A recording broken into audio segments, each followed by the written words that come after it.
Hi, I'm Father Jim Martin for America Magazine, and this is a continuing series in our pilgrimages. I am, believe it or not, in Bethlehem, a place that I've always wanted to come to. And we're starting our tour here at Shepherd's Field. Obviously the place where the shepherds were watching their flocks at night before the Nativity. And so I'll tell you a little bit about Shepherd's Field later when we see it, and more about Bethlehem throughout this video. So we are here in Shepherd's Field, in the ruins of a 3rd, 4th, or 5th century Byzantine monastery. It's quite beautiful, and you can see a little bit of the ruins here. They've excavated it and have turned it into a nice chapel. And right as we were coming in, there were some Italians in a smaller chapel a little further up the hill saying Mass, but this is quite impressive. They have a great deal of archaeological digs here going on right now. And there is the famous Jerusalem cross that you see everywhere in the city. So it's quite peaceful here in Shepherd's Field. And our guidebook, written by Jerome Murphy O'Connor, the eminent biblical scholar, says that it's unlikely that this place has any historical significance, but as I always like to say, my general theological view on these things is you never know.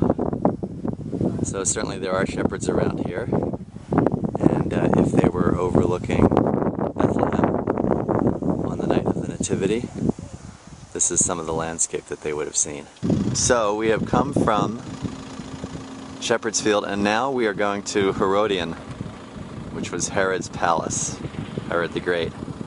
And this is a stunning view of the Judean desert. And you get a sense of how dry it is here, and also Jesus' time in the desert. And I'll give you a quick look at the mountain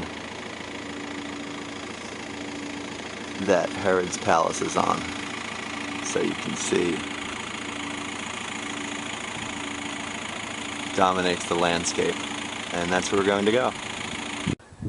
So we have climbed all the way up to the top of Herodion, Herod's mountain fortress. Our guidebook, Jerome Murphy O'Connor's guidebook, says that the idea of a fortress and palace was unique in this time. And you can see the archaeological digs that are going on. There was several towers, courtyard, living quarters, Roman baths. Quite impressive. And Herod, of course, is not a beloved figure in Christian history. And we're coming to see the seat of his power. So here's a place I thought I would never come. We are in the Judean desert. We are on our way to St. George Monastery, which you can barely see down there. It's located on the hills. And we are right in the middle of the desert, and about to go to the monastery on our way to Jericho. We decided to take a little road trip. And I keep thinking of Jesus out here in the desert, which is quite hot. So here we are at St. George Monastery. And to give you a sense of the place,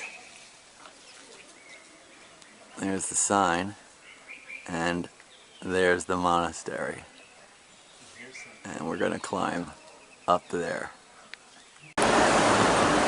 So we took a bit of a side trip to Jericho just to see the traditional tree that Zacchaeus is supposed to have climbed up into when he tried to see Jesus, who was walking through Jericho. So I've always wanted to see this, and here it is. And they say it's 2,000 years old, and there's a branch that, who knows, maybe Zacchaeus perched on. And it's in the middle of this very busy intersection here in downtown Jericho, the oldest city in the world.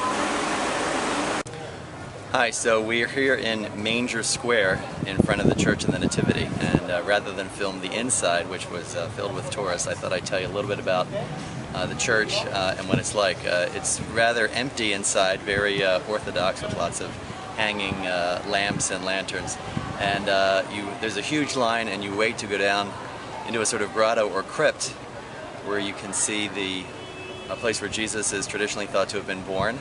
and then the manger. And there are a lot of people that sort of bend down and kiss it, including myself, as well as the manger. It's very moving, and there's quite a sort of impressive crowds. And then also under the church, reputed to be the study of St. Jerome and St. Paula and Eustacia, two of his friends and helpers. So it's quite different than I expected. It's not a very it's very ornate, but it's pretty tumble down. And it's obviously very old. You know, millions and millions of pilgrims have been here. It's a very simple church, actually, inside. So this is the end of our trip to Bethlehem for America Magazine. I'm Father Jim Martin. God bless you, and may the spirit of the Holy Family come into your heart and to your family.